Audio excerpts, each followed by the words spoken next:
Good morning. I knew it. Good morning.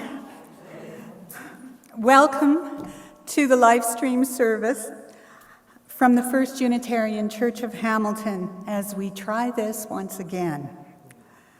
Welcome to those here in the sanctuary, and welcome to those online who've opted to join us with their slippers on. My name is Mary Ellen Scanlon, and I'm your service leader today. Hamilton is situated upon the traditional territories of the Erie, Neutral, Huron-Wendat, Haudenosaunee, and Mississaugas. Today, this area is home to many Indigenous peoples from across North America, and the land here is covered by covenants and treaties. We are, all of us, treaty people, original inhabitants and those who came later, inheritors of a diverse history, dwellers in a common land, and travelers toward a better day. We respect our treaty relationships and responsibilities to both the land and the original peoples who reside here. I want to thank today's service team, which includes Reverend Jamie, our musical ministers, Rachel Derry and the music committee, which sounds a bit like a rock group, our religious educator, Tim Versteeg, and our technical team, Brian Carey, Marianne Forbes, Josh McIntyre, and Bruce McPherson, and John Elliott. Please, yes.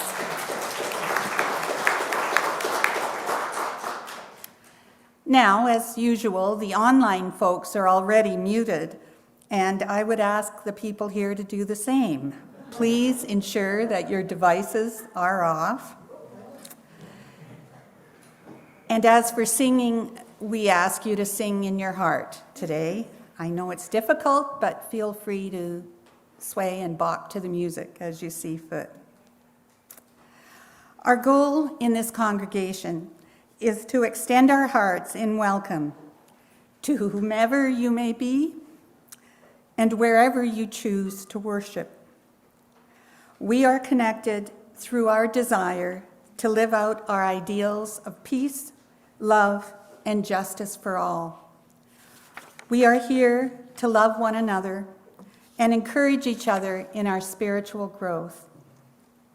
Our congregational mission includes our commitment to nurture one another, serve the community, and inspire action to heal the world. These words this morning by Evan Carville-Zymer. If we lived in another climate, our souls might speak other languages. We might speak oasis or permafrost, dry season or monsoon. But our souls speak spring. Our souls speak green shoots pushing through last year's leaves. Our souls speak flower buds stretching to the sun. Our souls speak mud puddle and nest building, damp earth and worm castings, tiny green leaves, and frog choruses. We speak spring because spring sings in us. We gather to nurture our faith in our own growing, our own courage to push through, our own blossoming and beauty, our own small part in the spring of this world. Come, let us worship together. Each time we gather, we light a chalice. It reminds us that we are entering sacred space and time together. It reminds us of our connection to Unitarian Universalists all over the world.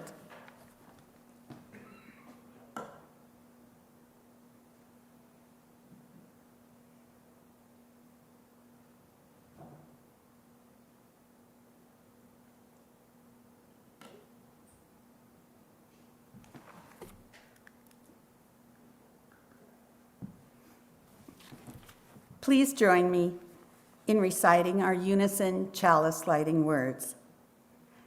May this flame be our light of friendship and love. And now we'll have a hymn. Number 188, Come, Come, Whoever You Are, and we are going to sing this 3 times through.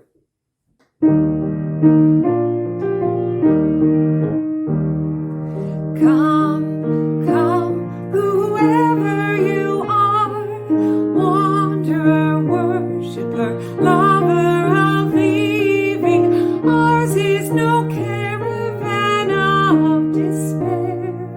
Come, yet again come, come, come, whoever you are, wanderer, worshiper, lover of leaving, ours is no caravan of despair. Come, yet again come, come, whoever you are, wanderer, worshiper, lover of leaving, ours is no caravan of despair. Come, yet again come, yet again come, yet again come.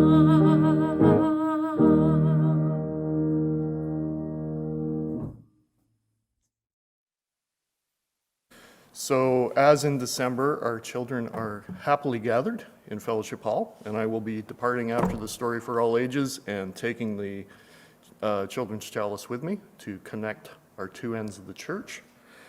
And I have a Story for All Ages this morning, which is also being piped into Fellowship Hall on the big TV in there, so they will be hearing this as well.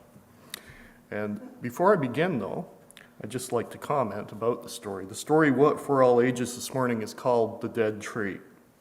And it was a particular favorite of mine when I was a young child.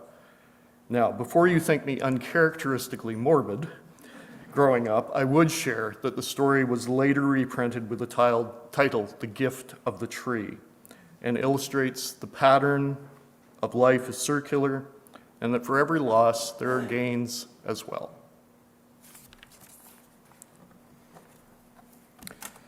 The Dead Tree by Alvin Tressault, illustrated by Charles Robinson.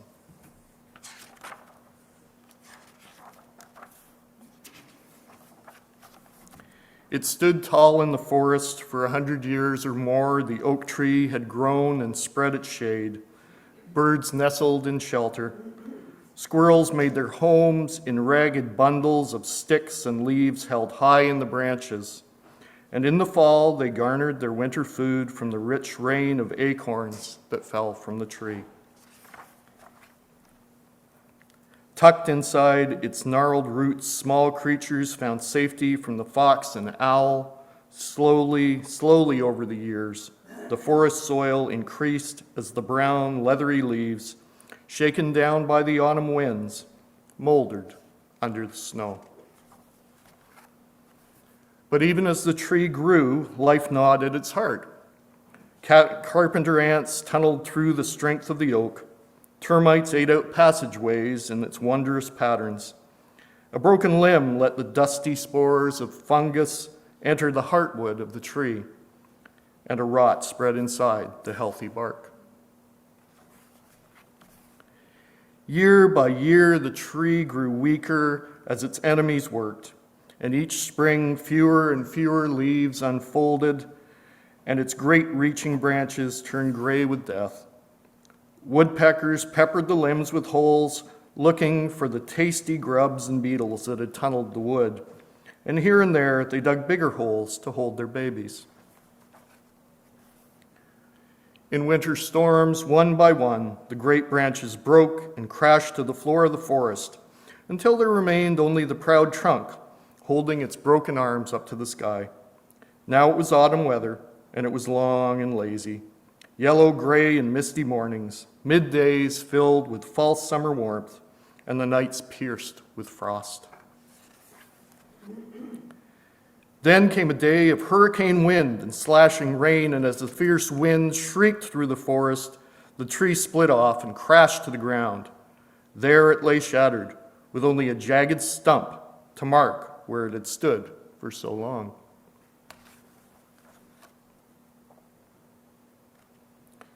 The cruel days of winter followed. A family of deer mice settled into a hole that had once held an arching branch. A rabbit found protection from the biting wind in the rotted center of the trunk.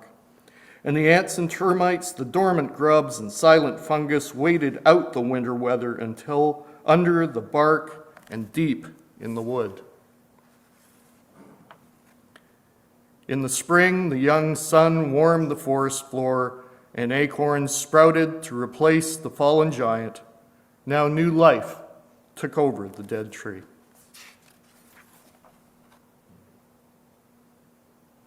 Old woodpecker homes made snug homes for chipmunks. The hollow center of the tree sheltered a family of raccoons, while beneath the bark spread the wood-eating fungus, ghost white and sulfur yellow. And deep inside, the carpenter ants and the termites continued their digging and eating.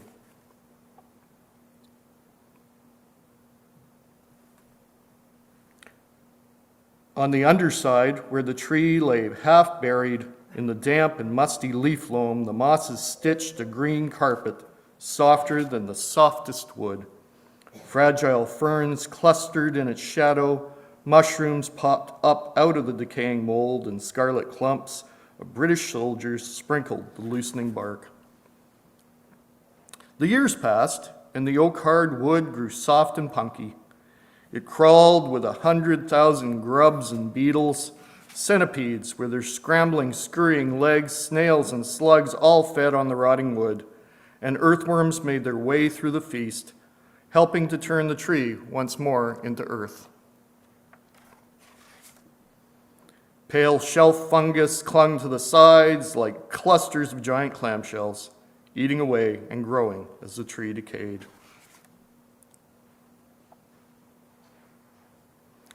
A skunk came waddling by with her string of babies. Sniffing at the wood, she ripped into its softness with her claws to uncover the scrambling life inside, and eagerly the family feasted. Secretive forest birds scratched and picked for grubs and worms, pulling the tree apart bit by bit, while the melting winter snows and soft spring rains hastened the rotting of the wood.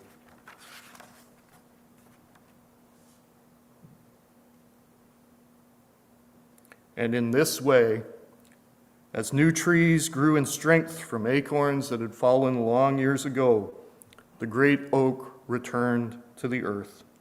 On the ground there remained only a brown ghost of richer loam where the proud tree had come to rest. And that's the end of our story this morning.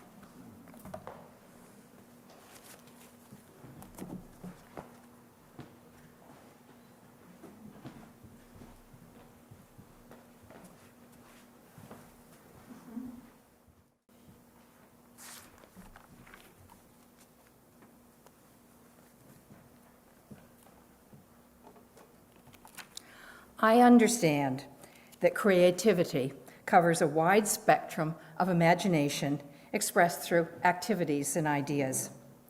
Last week, people shared some of the wonderful examples during the service.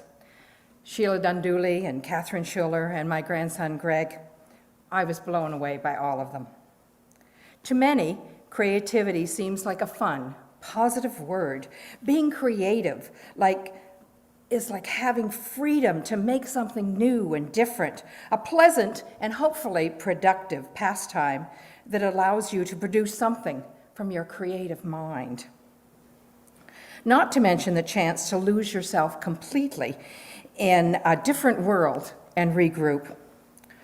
I thought about Catherine talking about slow sewing last week and how meditative it was, and how Sheila talked about the contemplative practice of basket weaving, and the patience that it took Greg to build and make his stop animation video for the service. However, speaking personally, creativity scares me to death. It creates panic in my mind every time I hear it in relation to something that I may have to do. My heart speeds up. I get a dry throat. I get filled with anxiety. I know that I might have to produce something, anything, and I know I can't. I don't have an idea of what to produce, but I do know that I don't have the skill to make anything. I hear the word creativity and it translates immediately in my mind to arts and even crafts. Part of my fear comes from the fact that I was never taught or even experienced them in the one-room country school that I went to. I only can remember one time when our teacher, Pearl Huber, was trying to meet with the inspector, obviously wanted us to be quiet, and she gave us all a piece of paper and said, "Draw something." That was the extent of my art classes. Even the suggestion of playing Pictionary is enough to raise my blood pressure. I don't remember ever having a paintbrush in my hand, even though I taught a class of grade 8 painting for over a month, which proves you don't have to be able to do something in order to teach it. I realize that drawing a cat isn't necessarily something that you'd call creative, but I can't do it, even at a kindergarten level. I suppose that I could glue some glitter on a stone, but it would be stressful for me. Would it look right? It would be messy, probably, and I'm messy. I get the glue everywhere except where it's supposed to be. Express yourself, they say. Go play with the paper and the glue and the paint and the markers. The only thing that it creates is panic in my soul. I even have a gift certificate that I bought at a silent auction for $100 off any course at the Dundas Valley School of Art. I think nobody else was bidding on it, and I was trying to encourage people to do that. Anyway, it's 10 years old now, and it still sits in my library. I've never had the nerve to use it. There's no beginner's level low enough for me. I've used all the diversions in the book to avoid having to display my lack. For example, I think, maybe it's time for a washroom break. Maybe I could go and volunteer to put the tea on. Or maybe I could start a conversation with the person beside me, and we could use up all the time that had been devoted for this creativity act. Yes, I know that no one is great until they get started at it, when they start. I know that you need to put in the work, that 10,000 hours and all that. But how do I get through the first 10 hours? That's the toughest. However, on occasion, I have risen to the challenge and faked it. I did use clay to create something when required as part of our adult ed course, Cake for the Queens of Heaven. And I molded a passable creation from dough that I was, during a meditation class that I had to do as a ritual of a class I was teaching. And I keep it on my desk as a reminder that I can make something. I even followed a pattern to create a couch throw when I led a service about using your hands back on Locke Street, and I invited all the congregants to bring in and share things that they'd made. I couldn't ask folks to share things if I couldn't. I can produce something when necessary, but not without a lot of anxiety and fear. And certainly being creative is not fun for me. I know that I'm not alone in this reaction and the activities that I associate with it. I know out there I have some companions who can relate to what I'm saying. And I was thinking that maybe we could even start a group, the triple U's. Unitarians who are uncreative, unite. What do you think? Think it'd be could be a good group? Anyway, However, as I spent time this week preparing this little statement, I wondered if someday I could get up the nerve to phone the DVS and sign up for a course where I could at least pick up a paintbrush. But please, don't ever ask me to play Pictionary. Or,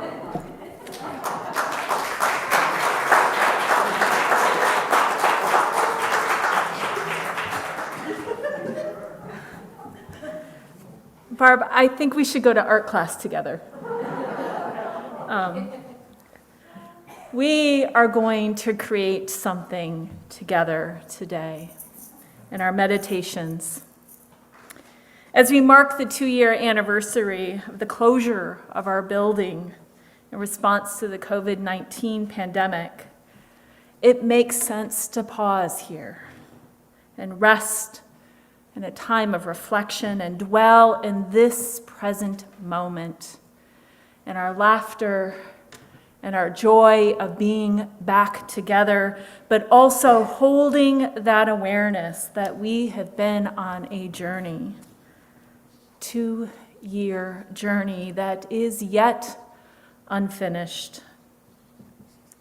So in this time of reflection, I invite you to take a breath. Feel the rise of your tummy, the soft beat of your heart, and give yourself permission to arrive at this precious moment, loving all that is right now. Today, we notice how much the world has changed, how much we have changed in the presence of COVID-19. There is exhaustion and weariness among us, fear and hope flowing like a river without a destination. There is sadness with us today as we notice loss, and there is joy as we celebrate and affirm what we've learned along these 2 years and how we have grown, the wisdom acquired, and the unexpected surprise of creativity, adaptability, joy, and happiness. It is all here with us in this room on this spring day, our full, glorious humanity.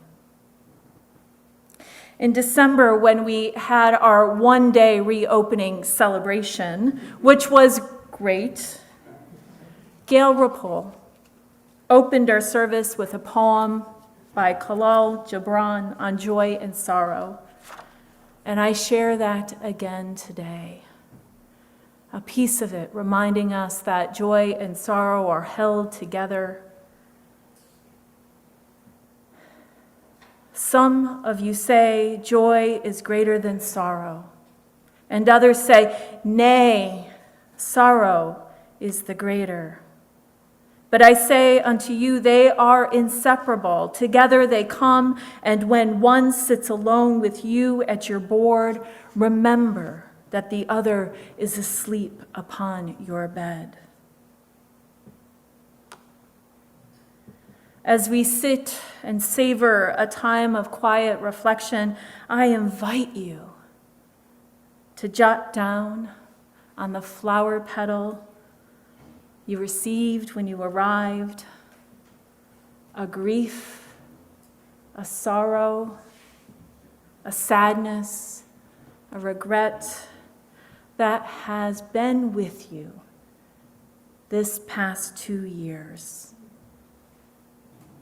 On that same petal, I invite you to jot down a joy, a gift, a discovery, a happiness that also may have arrived. And as we rest in the quiet and notice all of the feelings, all of the gifts, all of the sadness and regrets, we will know that we are not alone as we hold this together. In a few minutes, we will collect the petals of our community and lay them at the table before us, and then in the week ahead, we will assemble a garden of our griefs and sorrows and joys, so we can remember that they are inseparable. If you're joining us at home in the virtual world, I invite you to share your grief or your gift with us in the chat, and we will add it to the garden we are growing in community. Let us rest in a time of collective silence, and as you feel called, jot down your gift or your grief on your petal.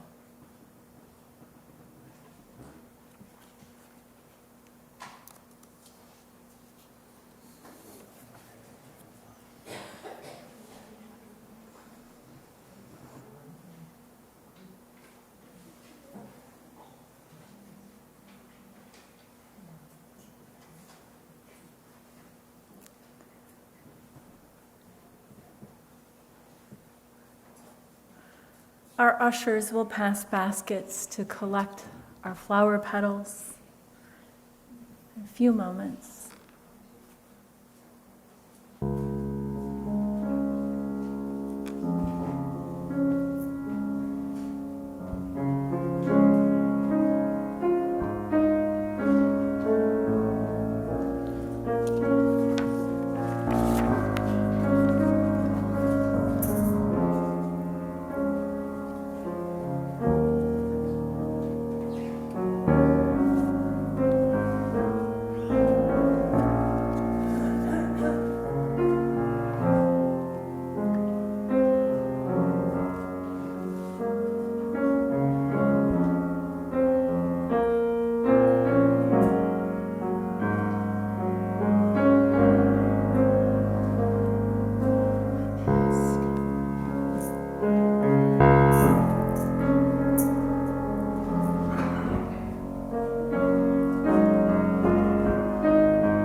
We close this ritual recognizing 2 years with a responsive reading.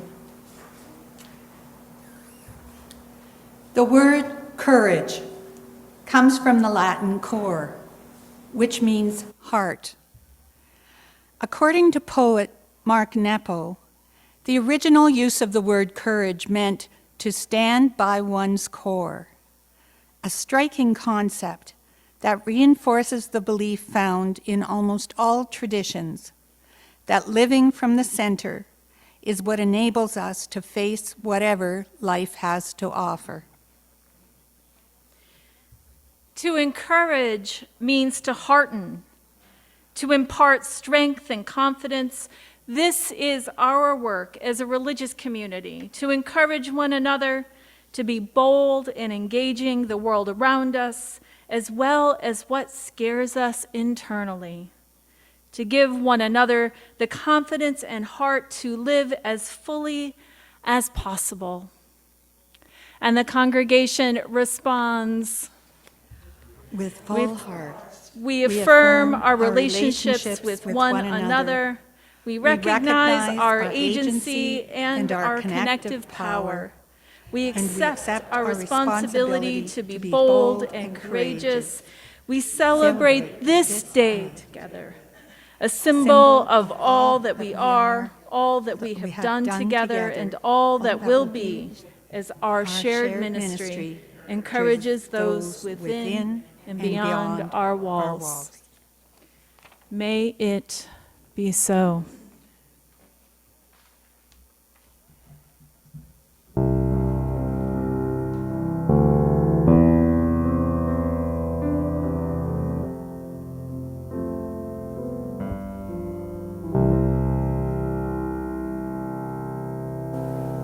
If I had to title my sermon over again, I would call it, "We Need Each Other to Survive." It's been a lesson this week and a lesson of the past 2 years, but I'll get back to that. First, let's get back into our bodies for a second. Let's celebrate those around us. Look around the room and celebrate being together again. I think we should release some joyful energy for a moment. And I invite you to clap, wave, knee slap, snap. And if you're joining us from home in the virtual world, I invite you to share in our applause and our knee slapping. I brought my little musical egg with me. Good for Easter, it's coming. That feels important because so many people have made today possible. Behind the scenes, we have people working hard so that we can be together today. So I want to celebrate all those folks.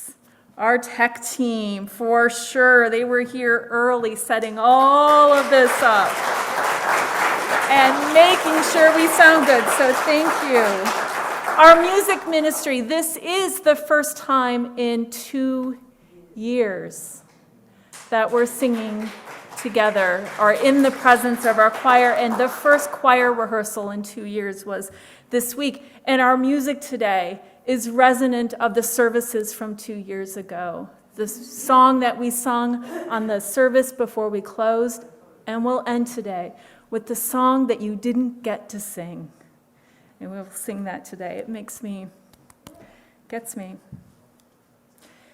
I acknowledge our visitor and congregational engagement team who stepped right up to say yes to welcoming people as we decided to reopen, our ushers, our children and youth and religious education volunteers. Thank you, thank you, thank you. And of course, Tim and Bruce and our board of directors, Barb Wallace, thank you, and our board members, thank you.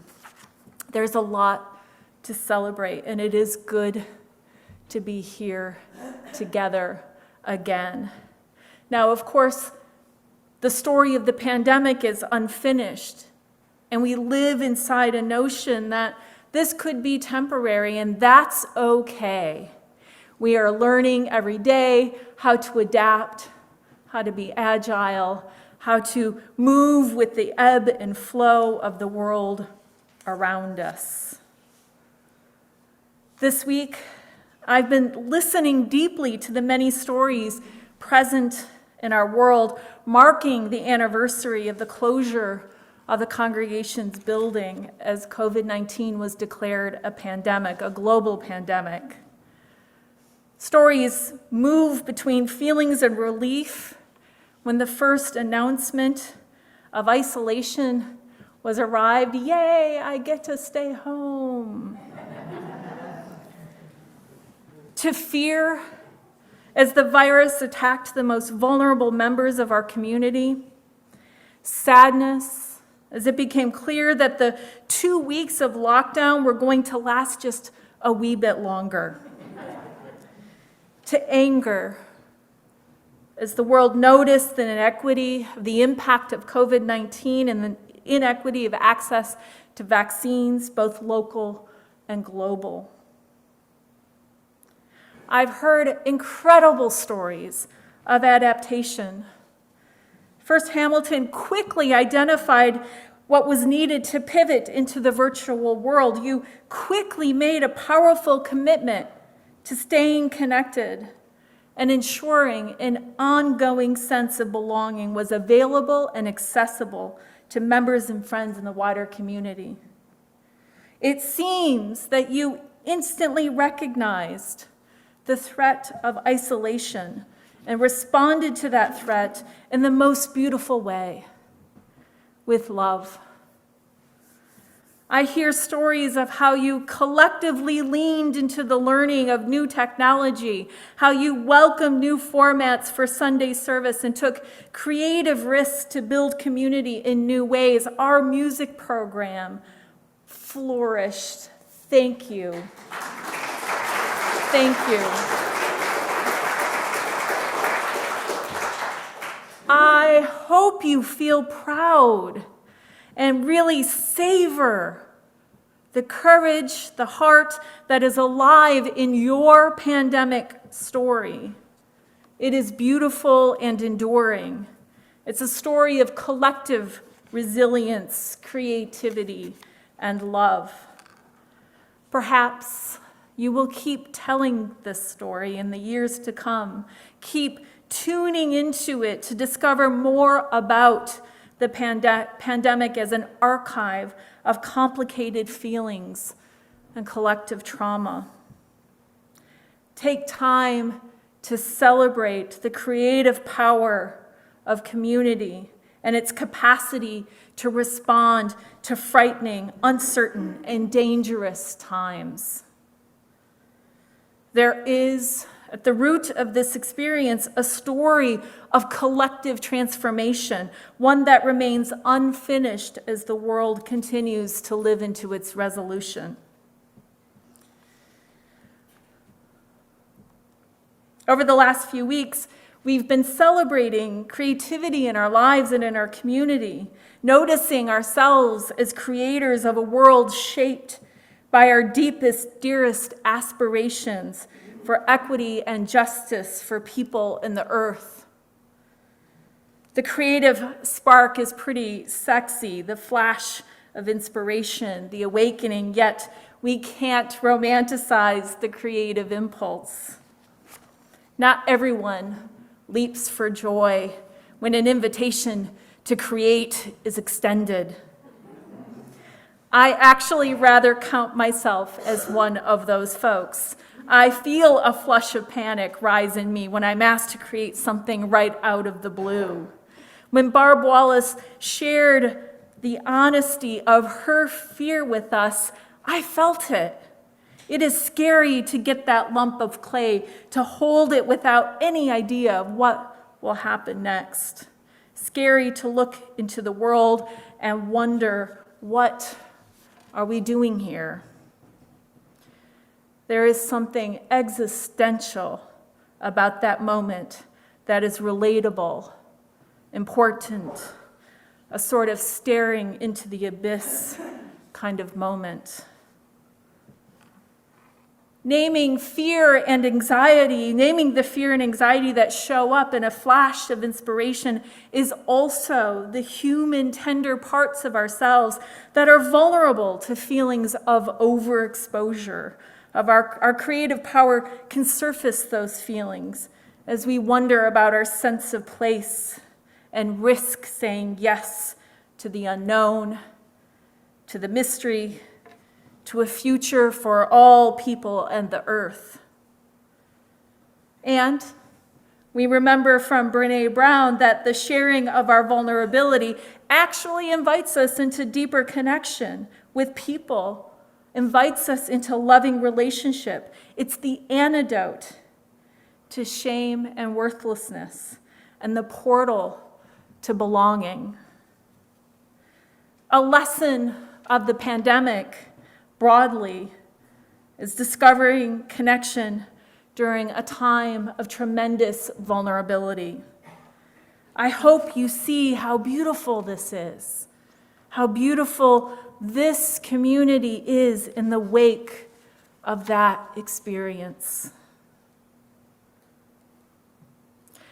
I said that if I could title this sermon again, Have a Do-Over, I would say that we need each other to survive, because this is the lesson I've left with. We need each other to survive, not just live in the web of interdependence. It's so much more than that. There is so much more at stake. I remember when New York City was being hit with the first wave of the pandemic and COVID-19 was still a mystery illness. And I lived across the street from the train stop, the main train into Manhattan. We were asked to stay home, and the trains to New York City stopped. It scared me. I never thought that would happen. And then, as days turned into weeks, we were invited to flatten the curve of the outbreak. And I remember that. I remember that invitation. And this week, Monica Bennett reminded me of how important this gesture was, this invitation to collectively participate in limiting the impact of the virus, of helping hospitals and communities survive the surge that seemed sadly inevitable.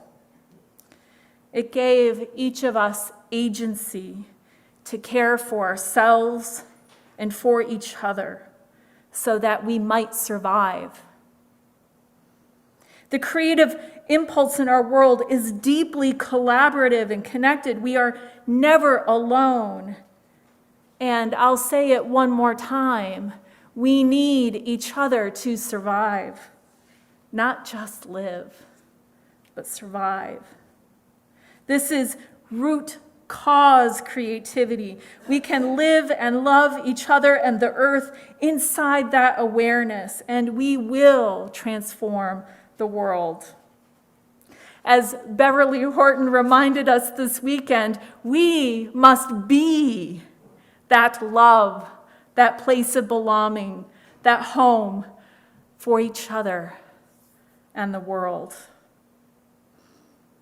As we reflect on this 2-year anniversary, let us hold this lesson close and center it in ourselves, feel it in our bodies, hold it in our community, and boldly proclaim that love knows no bounds, and recommit ourselves to the survival of people and the earth. We need each other to survive, not just in a pandemic, but always and forever.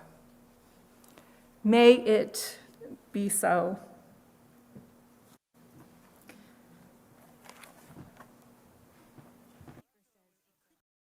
"121 We'll Build a Land."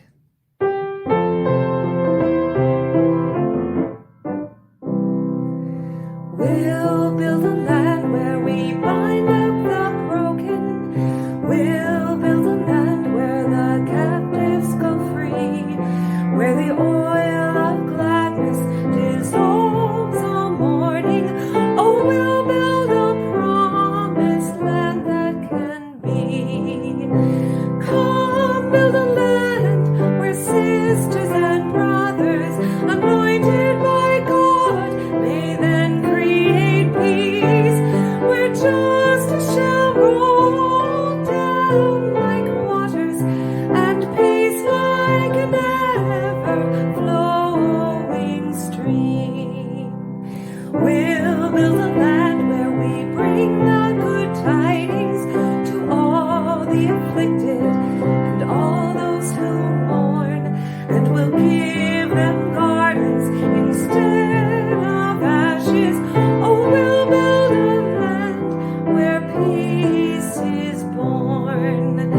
Come, build a land where sisters and brothers, anointed by God, may then create peace, where justice shall roll down like waters, and peace like an ever-flowing stream. We'll build a land, building up ancient cities, raising up devastations from old, restoring ruins of generations. Oh, we'll build a land of people so bold. Come, build a land where sisters and brothers, anointed by God, may then create peace, where justice shall roll down like waters, and peace like an ever-flowing stream. Come, build a land where the mantles of praises resound from spirits once faint and once weak, where like oaks of righteousness stand her people. Come, build a land, my people we seek.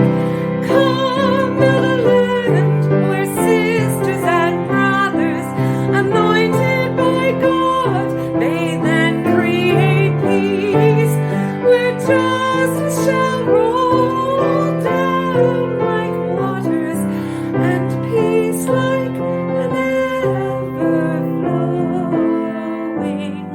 stream.